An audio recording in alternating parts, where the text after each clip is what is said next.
भारत की विदेश नीति में एक शांत लेकिन बेहद शक्तिशाली बदलाव हो रहा। भारत, रूस और मंगोलिया ये तीनों देश अब चीन के बिल्कुल बैकयार्ड में एक नई स्ट्रेटेजिक पार्टनरशिप खड़ी कर रहे हैं। ये सिर्फ एक दोस्ती का मामला नहीं, ये है mineral security, supply chain control, energy safety और जियोपॉलिटिक्स का गेम, जिसका असर आने वाले दशकों तक रहने वाला है। इंडियन मीडिया अक्सर अमेरिका, चीन और रूस की खबरों में उलझी रहती है, लेकिन जिस देश का नाम धीरे धीरे लेकिन मजबूती से भारत के स्ट्रेटेजिक रडार पर उभर रहा है वो है मंगोलिया। और ये बदलाव तब और दिलचस्प हो जाता है जब आप ये समझते हैं कि मंगोलिया है कहां। जी हां, चीन के ठीक ऊपर, उसी का बैकयार्ड, और इसलिए ये संबंध भारत के लिए 10 गुना ज्यादा महत्वपूर्ण बन जाता है।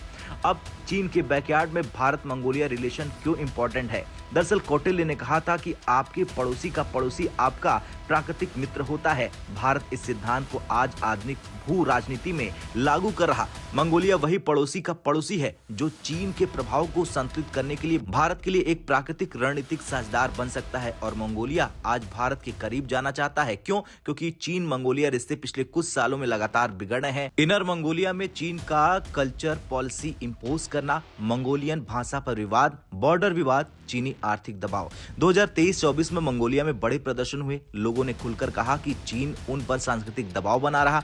इसका सीधा फायदा भारत को मिल गया। मंगोलिया अब एक विश्वसनीय संतुलित दोस्त की तलाश में है। भारत आज दुनिया का दूसरा सबसे बड़ा क्रूड स्टील प्रोड्यूसर है, लेकिन इस स्टील को बनाने के लिए जो कोकिंग कोल चाहिए था उसका लगभग 85% भारत को इंपोर्ट करना पड़ता है और उसका 50% सिर्फ ऑस्ट्रेलिया से आता है। यानी भारत एक ही देश पर निर्भर था। ये भारत की स्ट्रेटेजिक कमजोरी थी।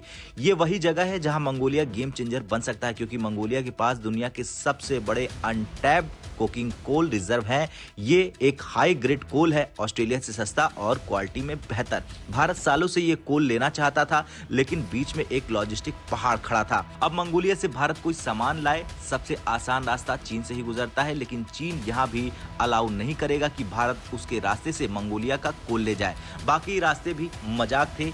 सेंट्रल एशिया वाला रूट बहुत लंबा है। रूस, फिनलैंड, यूरोप, समुद्री रास्ता तो और महंगा है और सीधा लैंड रूट असंभव है। इसलिए सालों तक भारत मंगोलिया कोल ट्रेड सिर्फ बातचीत तक सीमित रहा, लेकिन अब भारत ने इसका जुगाड़ निकाल लिया है और ये जुगाड़ पूरी भू राजनीति बदल सकता है। रूस और भारत मिलकर एक बड़ी समुद्री कॉरिडोर बना रहे हैं, VCMC, Vladivostok Chennai maritime corridor. ये क्या करेगा? मंगोलिया से रूस का फार ईस्ट व्लादिवोस्तोक पोर्ट, वहां से सीधे जहाज भारत के चेन्नई पोर्ट पर, पूरा ट्रेड चीन को बाईपास करके सीधा और सुरक्षित कॉरिडोर। ये वही रूट है जिसे रूस पुतिन विशेष रूप से पुश कर रहे हैं ताकि चीन का प्रभुत्व कम हो और रूस भारत का व्यापार बढ़ जाए। अब कोकिंग कोल और क्रिटिकल मिनरल्स का ट्रेड भारत, रूस, मंगोलिया का नया सप्लाई चेन आर्क बन सकता है।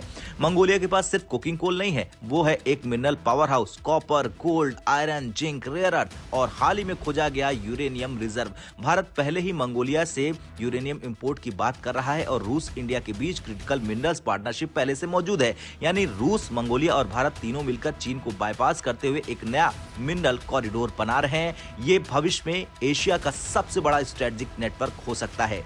मंगोलिया के राष्ट्रपति 2024 में भारत आए और कई बड़े फैसले हुए। भारत का डिफेंस अटैचे अब मंगोलिया में और मजबूत होगा। मंगोलिया का डिफेंस ऑफिस भारत में है। ऊर्जा सहयोग बढ़ेगा दोनों देशों के बीच। मिनरल सप्लाई चेन पर समझौते तेज हो जाएंगे। भारत ने कहा था कि मंगोलिया हमारा रिलायबल पार्टनर है और मंगोलिया ने भी कहा था कि भारत हमारा प्राकृतिक मित्र है। दोनों देशों की भाषा अब खुलकर चीन को संदेश दे रही है। आज रूस और चीन नो लिमिट पार्टनरशिप में दिखते हैं, लेकिन सच्चाई यह है कि रूस अच्छी तरह जानता है कि एक आक्रामक चीन किसी दिन रूस के लिए भी खतरा बन सकता है। इसलिए रूस भारत को मजबूत कर रहा। VCMC हो, मिनरल कॉरिडोर हो या मंगोलिया का समर्थन, रूस भारत को एशिया में एक बड़ा पोल बना रहा। भारत, रूस और मंगोलिया मिलकर एक ट्रायंगुलर जियोपॉलिटिक्स एक्सिस बना रहे हैं जो आने वाले समय में चीन के प्रभाव को संतुलित कर सके। खैर, चीन के घर के पीछे उसकी गर्दन के ठीक ऊपर भारत, रूस और मंगोलिया मिलकर एक नया मिनरल, एनर्जी और लॉजिस्टिक नेटवर्क बना रहे हैं।